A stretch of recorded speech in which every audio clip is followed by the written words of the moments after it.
lesson number 2. I don't know what else to show you guys, but again, you know, you want to be like this. I don't know if you noticed last time around, I really didn't move very much when I reloaded. I normally like to move one way or another. So I'll try to do that this time. You don't want to stumble over yourself, so you don't want to go like this to stumble over yourself. You want to step sideways like this. You know, when you move, you want to step sideways. And you don't want to start looking down. You don't want to look at your gun when you reload it either, because you always want to keep your eyes on the target. Make sure that they're not moving or that you got them, you know. The other thing to do is to do follow-up. Let me show you what I mean by that. You shoot and then you scan the ground and you look peripherally if there are other assailants. The rule of thumb is that where there is one assailant, there's always a second one. So you need to be aware of that there might be others. So just because you shot one person doesn't mean that you want to, you know, keep off, let your guard go. So let me try this again. I'll hit the timer again.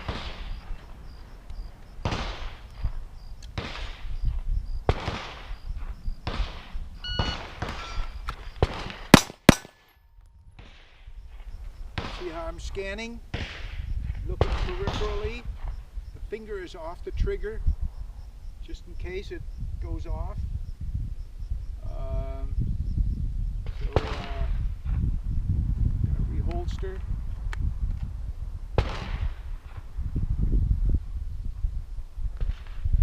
And do a couple of rounds and try to move a little bit. It's always good to move around so that the assailant doesn't think you're always at the same spot.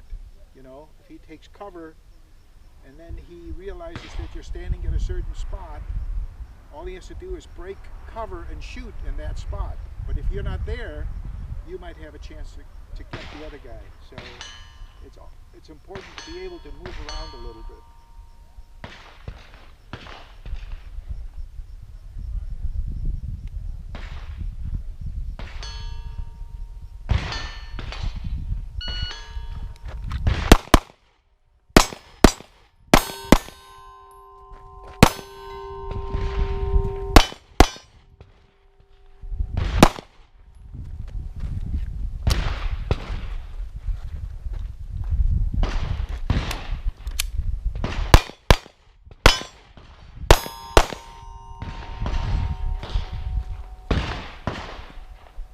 I think I got them all.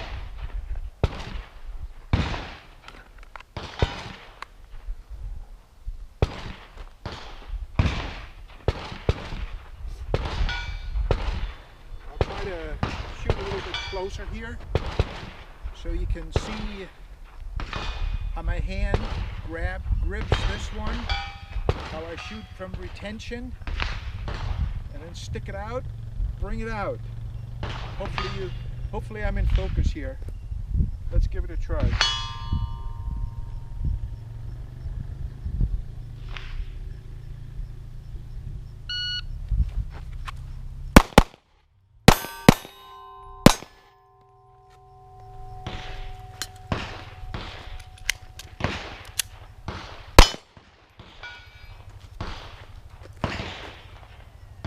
I think I got them all.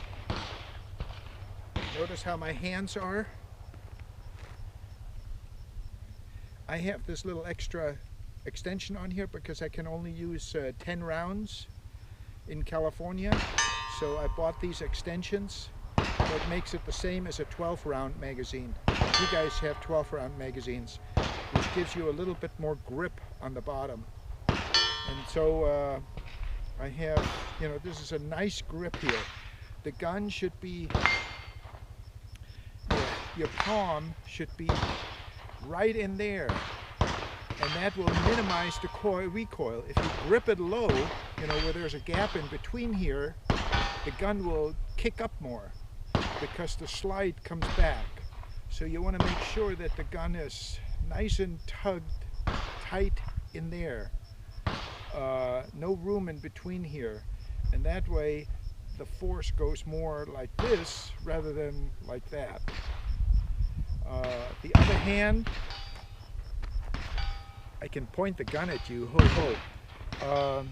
That's called lasing, you know. Don't ever do that in real life, pointing the gun at somebody, but just for demonstration. This hand here comes around this one. I don't know if you can see it well enough. And then the thumbs just comfortably go over here. Don't forget, if you put the thumb too high, that slide is going to catch it. Not that that's going to hurt too much, but you know, I usually have it like this. I don't know if that's clear enough.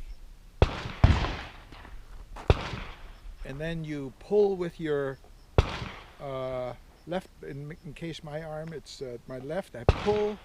With my right hand, I push. And that minimizes the recoil. So let me demonstrate that from close up here. Get my trusty beeper going again here.